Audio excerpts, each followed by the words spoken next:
5.2 Graphs and equations of inverse functions.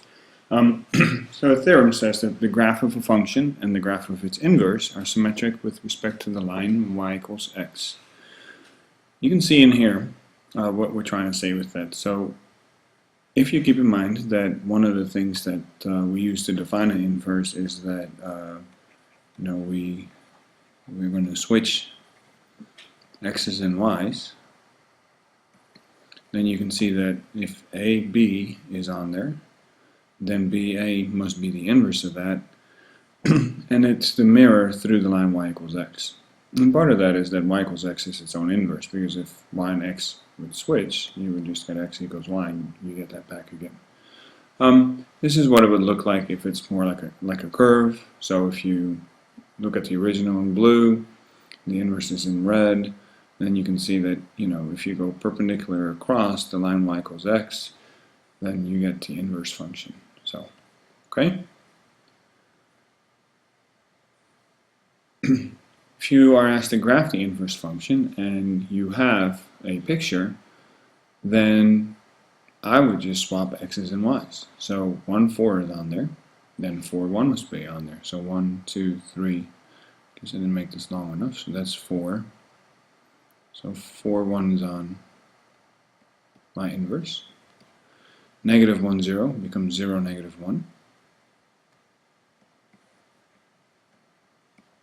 And 0, 3 becomes 3, 0.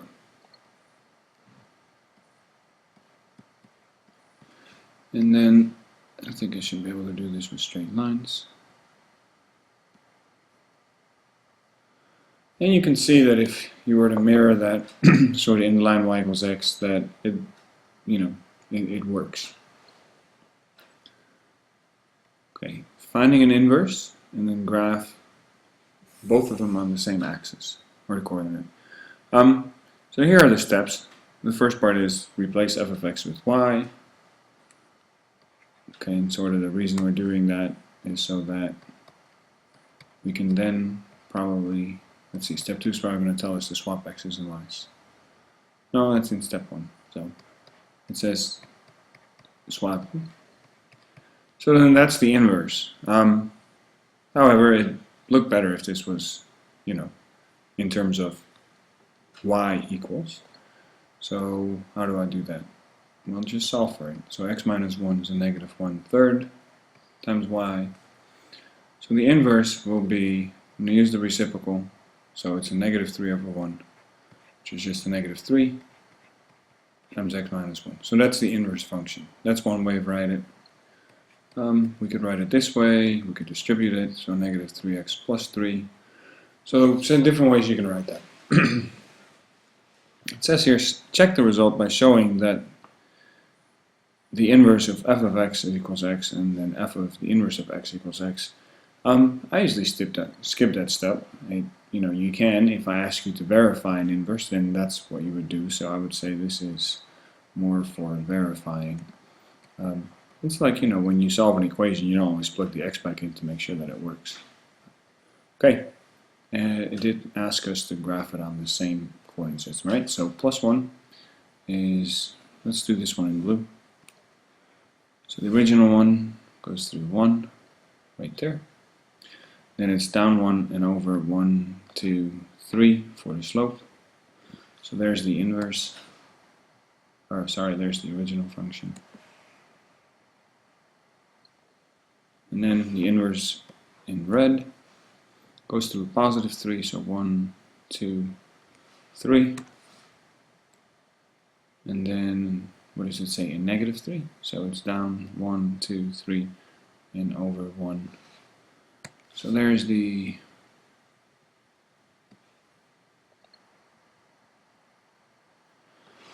and then one thing that I do like to check is sort of make sure that the intersection appears like it's on the line y equals x. And that's it, it's pretty good. Okay?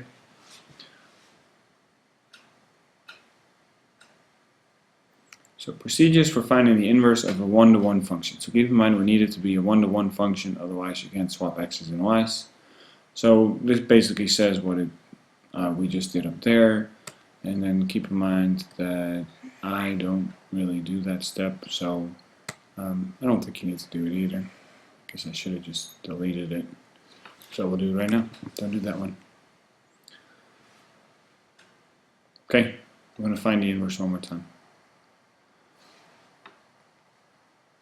So y equals 2x minus 1 divided by x plus 1. That means x is 2y minus 1 times y plus 1. We need to solve this for y, so let's see, I'm going to multiply by y plus 1. Takes care of that one. And then distribute.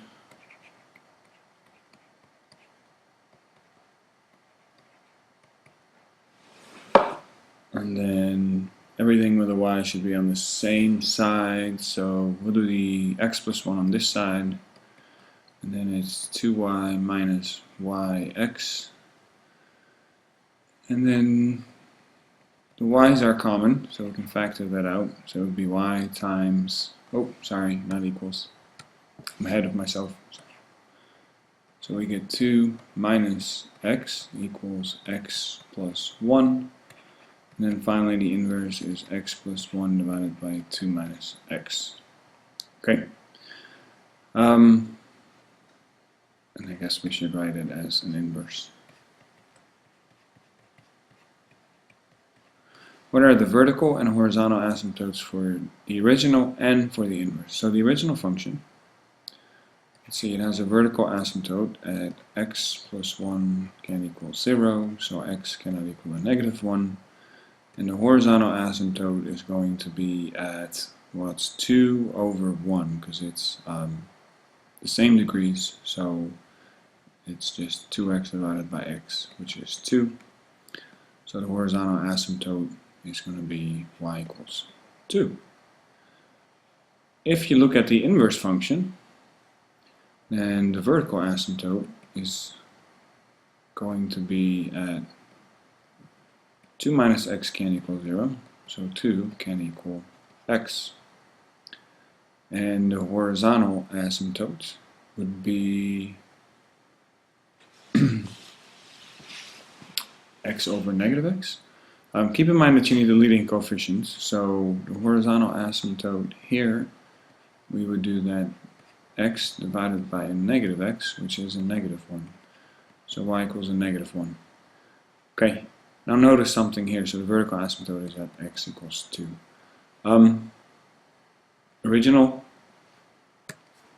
function, x is a negative 1, vertical asymptote, that became a horizontal asymptote over here. And then for the other one, hopefully you're seeing sort of the pattern here, y equals 2, for the inverse, y and x is swapped, so x equals 2. Okay?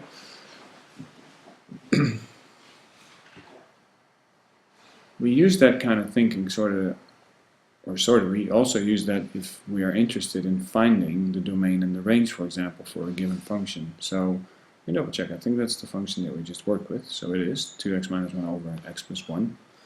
So the domain for that function, we can work on that ourselves based on this function here. So the domain, for the domain, we would say, well, x plus 1 cannot equal 0, so x can equal a negative 1, actually it's listed right there. So all real numbers except x equals a negative 1. Now for the range, you could graph this thing and then see what happens and what numbers are excluded. But because x's and y's swap, we could just look at the domain, x's and y's swap for inverses, we could just look at, for the range, which is our set of y values, well, let's look at the domain of the inverse. So those are the x values that you're allowed to use on the inverse. So the domain for the inverse, well, the domain for the inverse was, and the inverse is way up here still, the domain was x can equal 2, other than that we're good, so all real numbers except x cannot equal 2. Well, if that's the domain for the inverse, then the range will be, replace x with y. So the range for this function is going to be all real numbers except y will not equal 2. So you use the inverse as domain, and that will make your life a lot easier. Okay. Lastly, finding the inverse of y equals x minus 1 squared if x is greater than or equal to 1. Okay, so why would we restrict the domain? In this case, we might want to look at the picture really quickly. So x minus 1 squared, that is a quadratic. Let's move to the right one. So actually that point we know. And that point we know.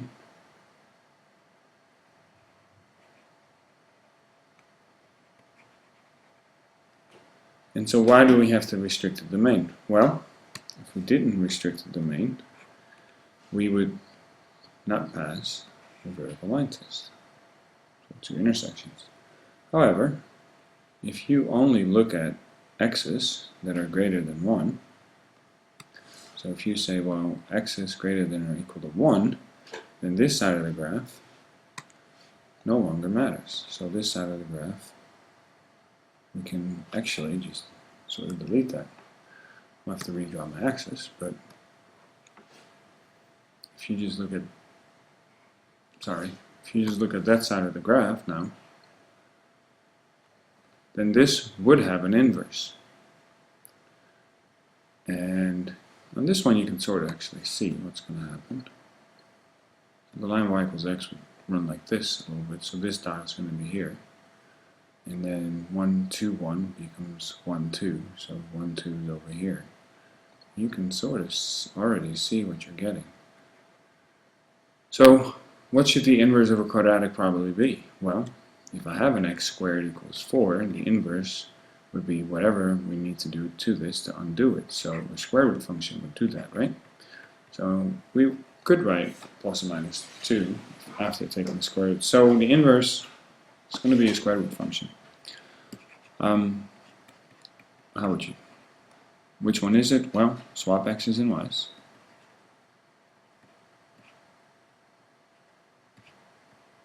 How do you get rid of a square? Square root it. And then add 1 on both sides. That's basically what I just wrote, right? So if x greater than or equal to 1, for this one, we also need to make sure that we look at the domain of the inverse then. So for this one, the domain would mean, let's see, so the original one, x had to be greater than or equal to 1. This is a square root function, and so for the square root function, x has to be greater than or equal to 0. And that's already coming out of the picture that that has to be true. Okay? Alright. So, summary, one-to-one functions have an inverse.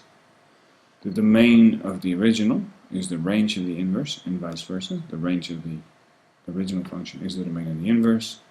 You can verify inverses by plugging f of x into the inverse, or the inverse into f of x. We have symmetry with respect to the line y equals x, and to find the range of a one-to-one function. So if we're interested in the range, the easiest way, or one of the ways to do that, is to find the domain of the inverse. Thank you.